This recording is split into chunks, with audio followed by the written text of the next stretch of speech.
Hi, I'm Joe, and today we're making biochar, and I just wanted to show you a little bit of the process.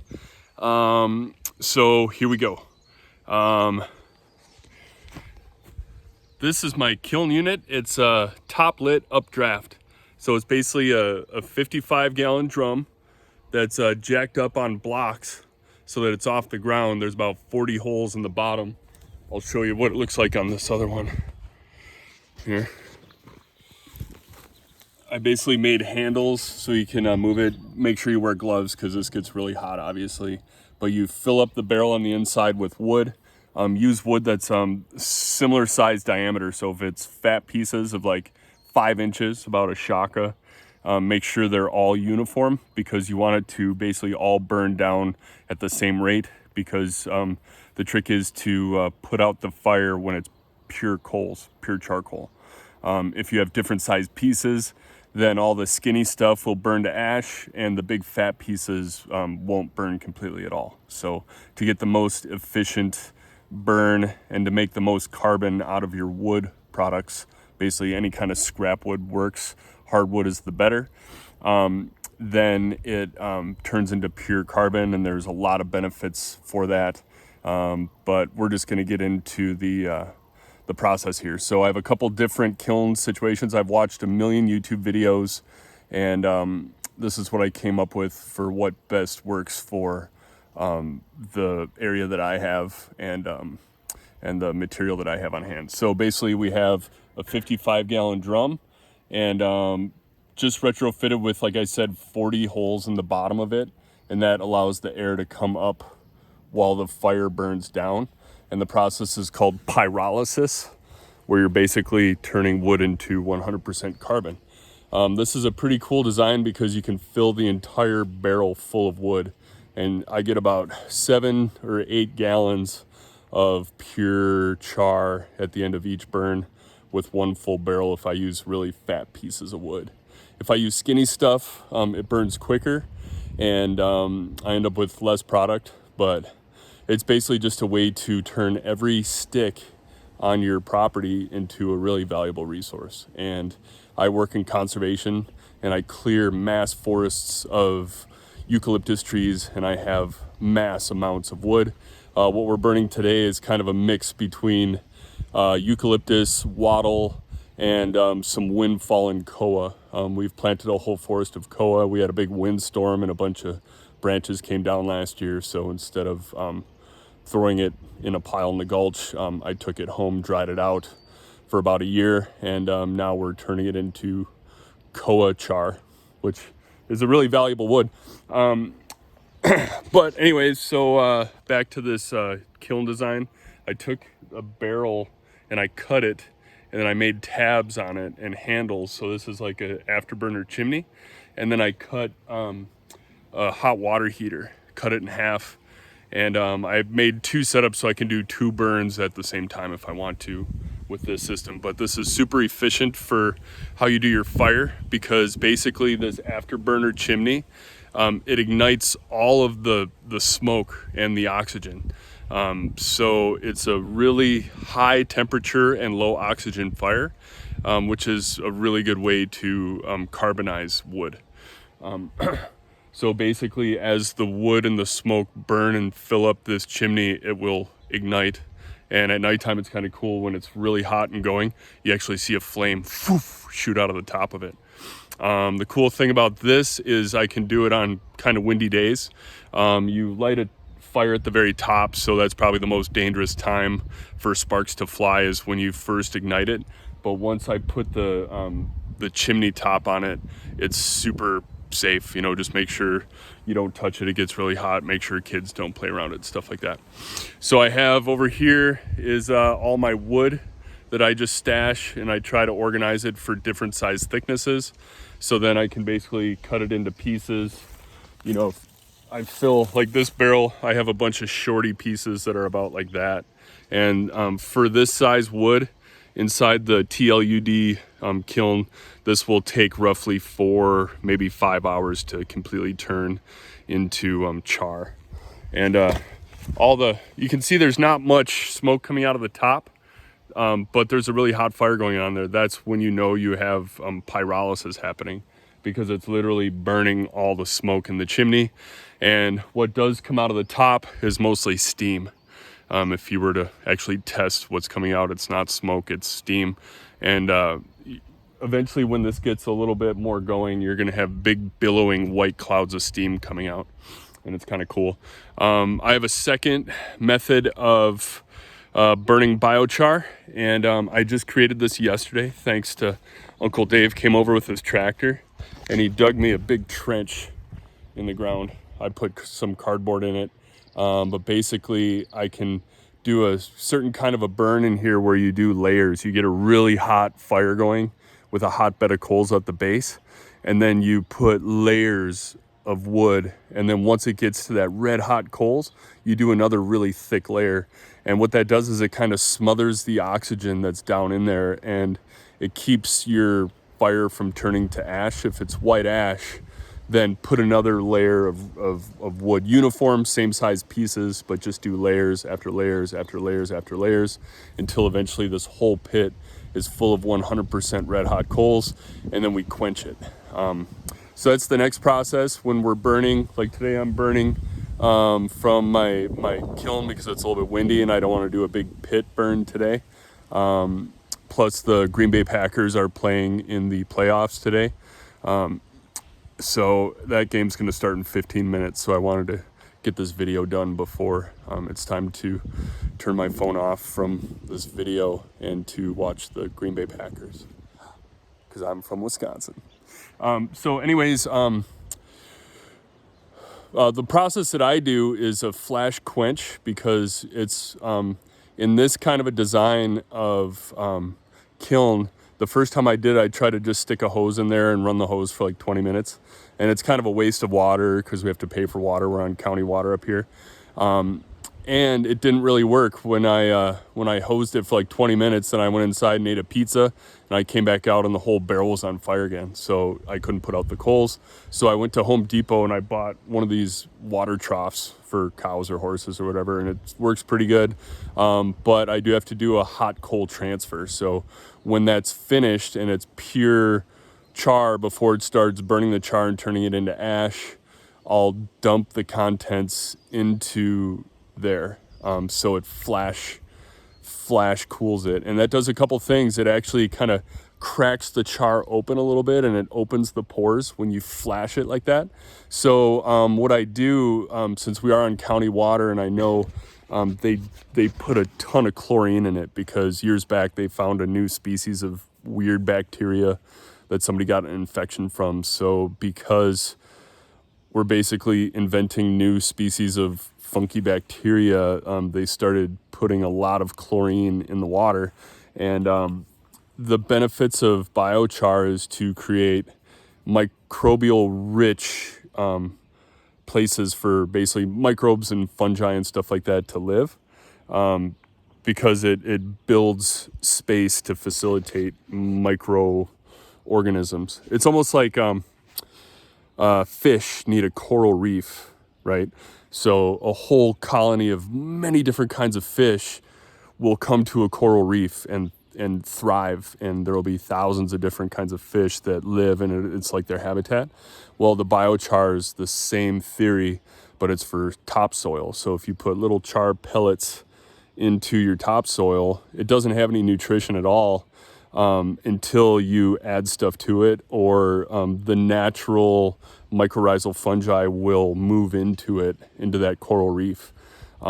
So what we're doing is we're basically creating a coral reef for microbes in the topsoil by making little char granules, because that'll stay in your soil for like the next 1,000 years, which is really cool. So we inject good stuff into these little pellets so that when you put it in your soil, while there's an immediate benefit. Otherwise, if you put raw charcoal into your soil, there's going to be an uptake of all the micronutrients are going to move into the coral reef, and it might actually rob it from your plants for the first year. But after a year, maybe 2 years, the benefits will be amazing, because it's just a place for topsoil to thrive. Anyways, back to the process. I flash quench it. I fill this with water, but since we're on county water, I need to get the chlorine out. There's a couple different ways. You can just let the water sit for a couple days and it'll naturally off gas all the chlorine. But because I'm burning this today and I just filled it up like 5 minutes ago, I'm gonna turn on some air bubbles. I just got this awesome air pump in the mail, and this is a way that I'm filling up the biochar with really beneficial stuff. And I'm watching a million videos and doing research of like exactly how to do it. But you can fill it up with fungi, or you can fill it up with like beneficial anaerobic bacteria like lactobacillus stuff. And anyways, so I'm figuring out like the best ways to do it. It's all based on what you're trying to do with your soil. And but anyways, I'm gonna make a fungi rich environment for this. But I start off basically to get rid of the chlorine. I just got this high capacity pump in the mail, and this is the first time I'm plugging it in. It's kind of cool. It has 12 different hoses for it. So there's 12 different air stones that you can blow bubbles, because you want to fully aerate the whole entire drum. So I can put one air stone around the whole entire perimeter, or one in the middle or whatever, and just basically make as many bubbles as I can, because you want to really give the whole thing air. Otherwise it can get funky and you can grow some funky things. But basically it has these air stones. A friend of mine told me that these get plugged up really easy, especially when you're making compost tea. So I'm going to keep my eyes out on the bubbles that it puts out today, since they're brand new, versus after I use it for a while. If these start to get clogged up, then I might discard them, get new ones, or figure out a new process. But I kind of like these because they're weighted. You know, it's basically a rock. So I stick it in the water and it's not going to float around and fly around. Like, it goes exactly where I stick it. So if I have like a bag of worm castings or a bag of compost that I want to bubble all the goodness into the water and into the char, I can do it with that. But this is the first time that I'm plugging this in, and I'm excited. This cost, I forget, it was like a couple $100 in the mail. And I wanted to get a high capacity one because I want to be able to send a lot of bubbles. One thing before I turn this on though, these do get really hot, and they're a little loud, but I live in the country, so it doesn't really matter that much. And I moved it away from my bedroom window. So, but anyways, when you're using it, you know, with all the hoses and stuff like that, I've heard that there's a problem if there's a valve on each hose, right? So you can turn it on or off, you know, based on if you're using the hose or not. But I've heard you should run this thing full throttle on air every time, no matter what. So I didn't buy enough spaghetti hose for it. I only had enough for like 6 of the ports. But even so, I'm gonna just run open air on all of them, because what happens is if you shut the valve on 11 out of 12 and you're only running enough air from one hose, this pump's gonna get even more hot and you're more likely to burn it up. So I'm only running 6 hoses into the water right now, which is plenty, because all I'm doing is bubbling off the chlorine, so that when I quench my biochar, there's no chlorine in it. I'm going to add trace minerals. It's a product called C90, and it's basically 90 different trace minerals from the evaporated ocean environment or whatever. So I add the trace minerals into my quench water, and then when I put the coals into the water and flash quench it, it's going to inject those minerals to the deepest part of the pores of the char, and it's actually going to reduce the time that the char needs to saturate to get fully saturated with the good stuff that you need to put in it before it goes into your garden. So without further ado, let's fire this thing up.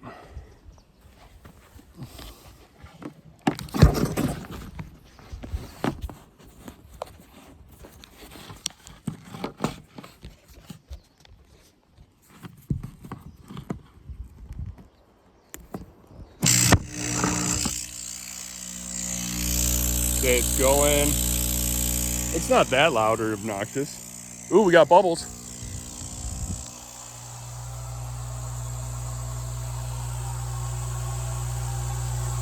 That's awesome.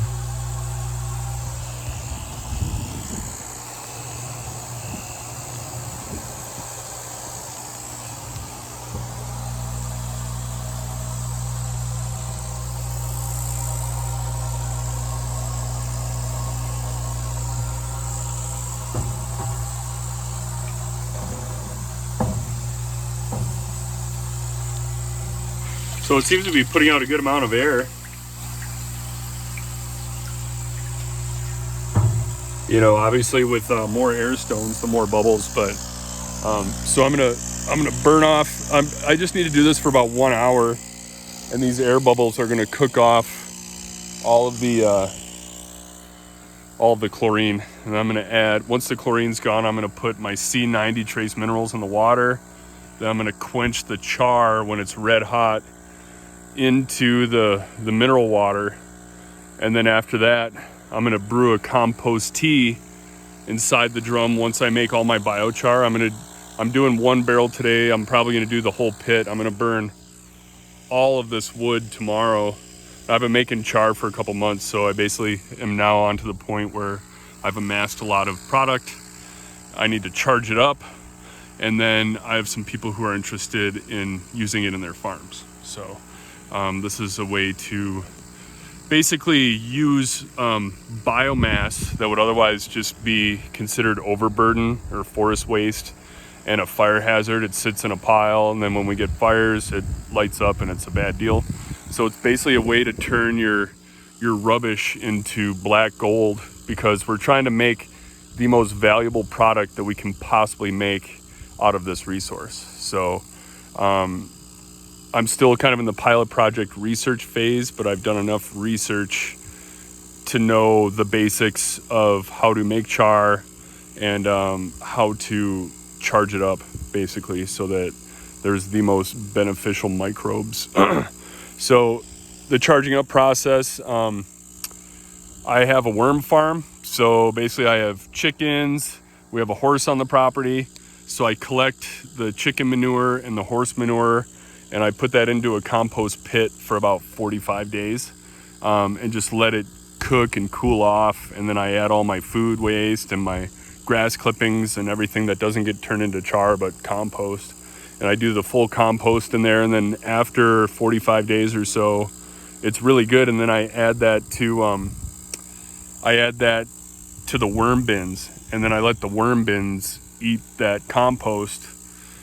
That's basically horse poop, chicken poop, and food and grass and stuff. And the worms eat it for months and months and months and turn it into really amazing worm castings. And then those worm castings go into the brew. And then my buddy Britt, he hooked me up with some fish amino acids, where he mixes fish with brown sugar and lets it ferment for a couple years. So I have fermented fish that's super good. So I'm going to mix that into the compost tea brew. And basically I'm going to make this really living, aerobic, fungally dominated compost tea brew with the biochar in it. And then it's going to go immediately into people's gardens, because you want to add it within probably 24 hours. Within 36 hours, the populations that you're basically breeding in this compost tea start to die off. So you get the most benefit for your soil enhancements by using it right away. So the trick is the second we turn the bubbles off of the biochar compost tea, we're going to get it right to the end user as quickly as humanly possible, like that same day, so that they can immediately apply it. The char goes into the soil. The really fine granules can be top dressed and they'll work their way down. The thicker chunks can be tilled in if you're doing plantings and stuff like that. It's good for use if you have green grass, but you want to not dump a bunch of chemicals on it, but you still want it to be nice and green. You can use the fine granules and you can spread it on your turf grass, and that'll work its way in.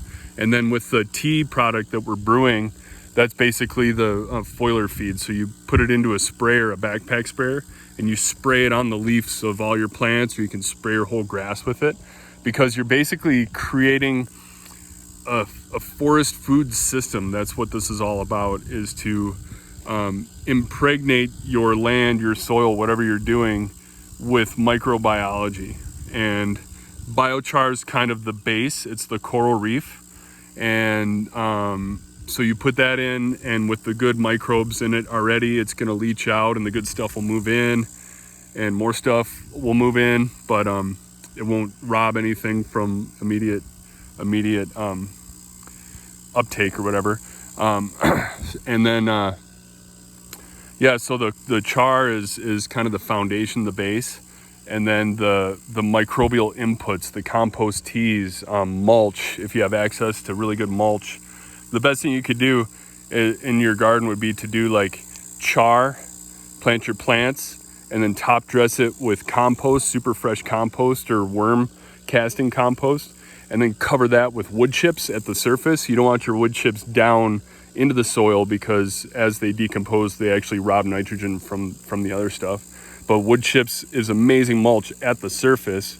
So you have your soil mixed with biochar, then you have your compost layer, and then you have your wood chip layer at the top. And then above and beyond that, you can go in and inoculate the wood chips with the tea brews every 6 months or so, and you just keep adding the microbiology and add the microbiology, and you're basically creating a system that will eventually take care of itself, right? It won't leach out. When you get rains right now, especially in Hawaii, we have a lot of clay soils and stuff like that, like in Haiku in the jungle. And every time we get a lot of rains in the rainforest, it sheets massive amounts of these microbes. It leaches it out of the soil, and you're left with anaerobic, mostly only bacteria soils, and then plants don't grow as well. So by doing this impregnation of a microbial system, it's a long-term solution for your gardening into the future. So it's a lot of work, but it's totally worth it in the long run. There's a whole bunch of steps, and I'm just kind of learning them as I go. And you know, if you're interested, if you're in Maui and you want some of this product, you know, shoot me a call or a text, and we'll hook it up. This is just the beginning. This is my pilot project, but I have access to a lot of material to make a lot of char. And now I have the facility to make the compost tea brews as well. So I'm gonna have available char and tea for your garden microbial system. Thank you very much. Aloha.